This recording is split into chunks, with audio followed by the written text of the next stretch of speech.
Hello, my name is Velia Cardin. I'm a neuroscientist and an associate professor at the Deafness, Cognition and Language Research Center at UCL. In my research, I study the deaf brain. This not only contributes evidence to guide and improve health and education for deaf people, but it can also tell us a lot about how the brain actually works. Today, I want to tell you about a research paper called Dissociating Cognitive and Sensory Neural Plasticity in the Human Superior Temporal Cortex. Now, in this paper, we look at similarities and differences between deaf and hearing people in how the brain works, and between deaf people who are signers and those who are oral deaf. So the brain is the organ that we use for making sense of all the information that gets through our senses. And we know that in hearing people, there is a part of the brain that is involved in making sense of sounds. That part of the brain is called auditory cortex. We also know that the auditory cortex in people who are deaf has different functions to the auditory cortex in hearing people. In people who are deaf, the auditory cortex has a role in understanding other sensory information such as vision and touch. That difference in function between deaf and hearing people is what we call cross-modal plasticity. Plasticity basically means change, and modal or modality refers to the sensory information, for example, vision or sounds.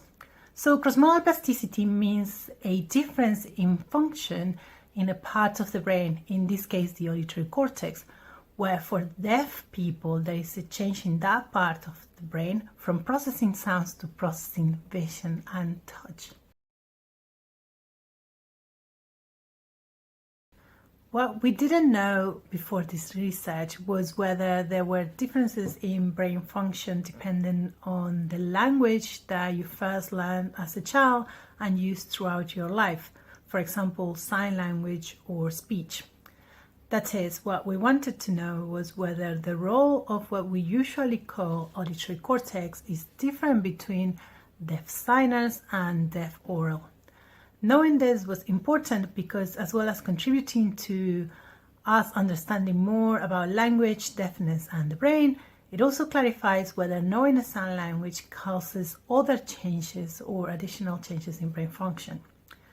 This, unfortunately, without any evidence, has been sometimes claimed as detrimental for future speech learning in deaf children. So we thought it was very important to understand whether this was the case.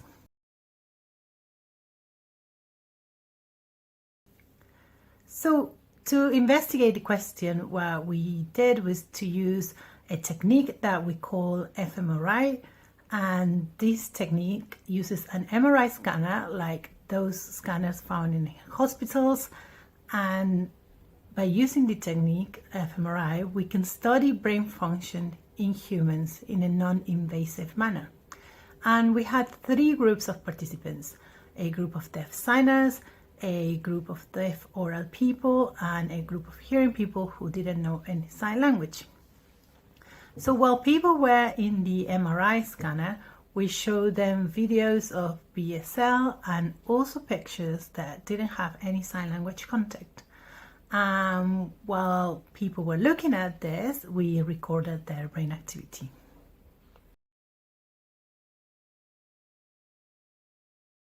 So what we found was that the function of the auditory cortex in deaf signers and in oral deaf is the same when they look at images without any sign language.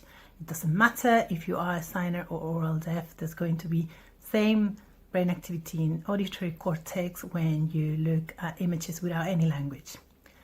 Now, this shows that changes in brain function in the auditory cortex are driven by whether someone can hear or not. They are not driven by whether they know a sign language. We also found that some regions of the auditory cortex are actually involved in sign language processing. This was only observed in signers, of course, because they were the only group that understood sign language.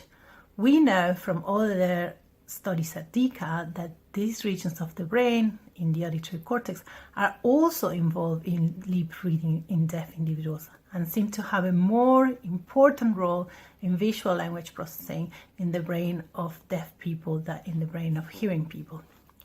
However, signers didn't show any additional changes in brain activity when looking at images without language contact, showing that knowing sign language doesn't result in any additional changes or differences in brain function.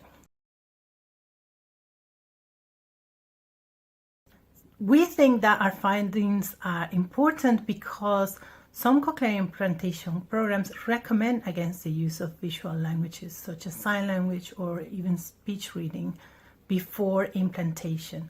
And they do this by claiming that plasticity in auditory regions, so plasticity here, we talk about this change from processing sounds to processing images or touch.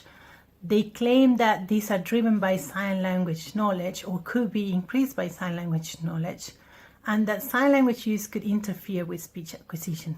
But we know that plasticity is not bad for language development in deaf children with and without cochlear implants, and that knowing a sign language does not affect the plasticity in the auditory cortex. Thank you very much for your interest in this research. I hope you find it useful.